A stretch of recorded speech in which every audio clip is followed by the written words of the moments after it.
much I really enjoy being here in this very room again. If some of you were here, I think it was something like 4 or 5 years ago, you remember that act of fascist sabotage? The lights went out. I hope the progressive Stalinist secret police did their job so that the traitors are arrested in advance. Second thing, I'm really grateful to you and to you, Krista, for inviting me here again. The thing that I liked, this is my dirty fantasies. You remember at the very beginning, you said a sentence first in English, then in Greek, no? And I tried to project what you say there like, be patient with this idiot and so on. Okay.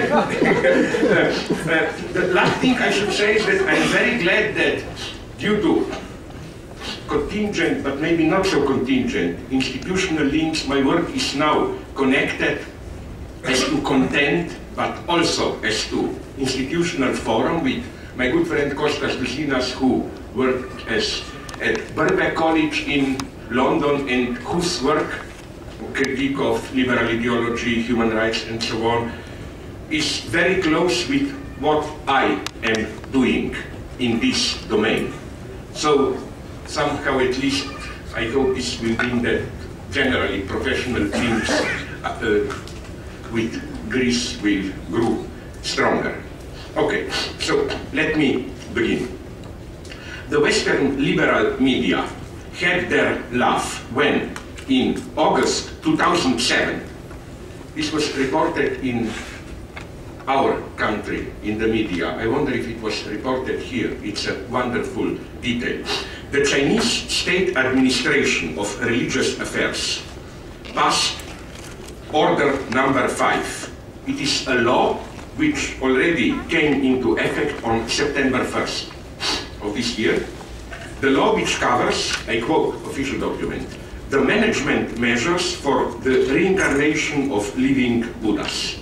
This, as they call it, I quote, important move to institutionalize management of reincarnation, end of quote, stipulates the procedures, legal procedures, by which one is to reincarnate. To cut it short, it basically prohibits Buddhist monks from reincarnating without government permission. No one outside China can influence the reincarnation process. Only Chinese monasteries can apply for permission. You even have to already perform, I want to reincarnate where, how, in what form. Now, before we explode in rage at the Chinese communist totalitarianism, they now want to control even the lives of its subjects after their death. We should remember that this measure is not foreign to European early modern history. The Peace of Augsburg in 1555, you know, the first step towards the Peace of Westphalia in 1648, which ended the 30 Years' War. This Peace of Augsburg declared the prince's religion, prince as the, well, prince ruler of some region, the prince's religion to be the official religion of a region or country, cuius regio, eius religio. This resulted in the acceptance of toleration of Lutheranism in Germany by Catholics. However, when a new ruler of a different religion took power, large groups had to convert. So the first big institutional move towards religious tolerance in modern Europe involved the paradox of the same type as the Chinese Order number 5.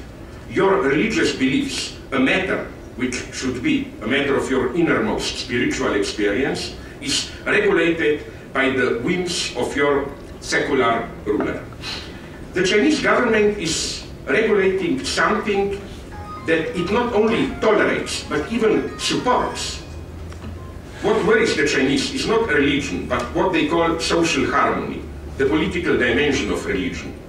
In order to curb, to limit the excess of social disintegration caused by the capitalist explosion, Chinese officials now celebrate religions and traditional ideologies which sustain social stability, from Buddhism to Confucianism. In April 2006, Ye Xiaowen, China's top religious official, told the state news agency, that, I quote, "Religion is one of the most important forces from which China draws its strength." And he especially singled out Buddhism for its unique role in promoting a harmonious society. Harmonious society is the official formula for combining economic expansion with social development and care.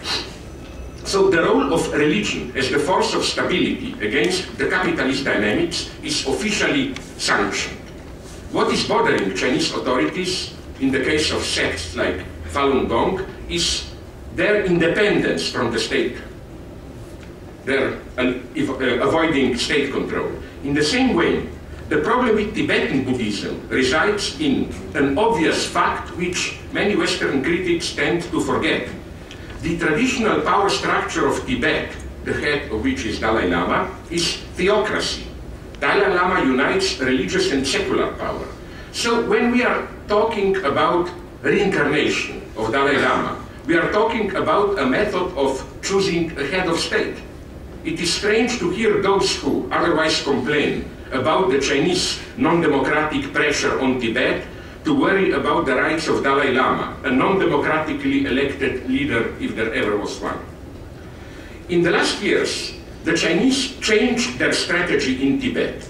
More than on military coercion, they now rely on ethnic and economic colonization, rapidly transforming Lhasa into a Chinese version of the capitalist Wild West with karaoke bars intermingled with the Disney-like Buddhist theme parks for tourists.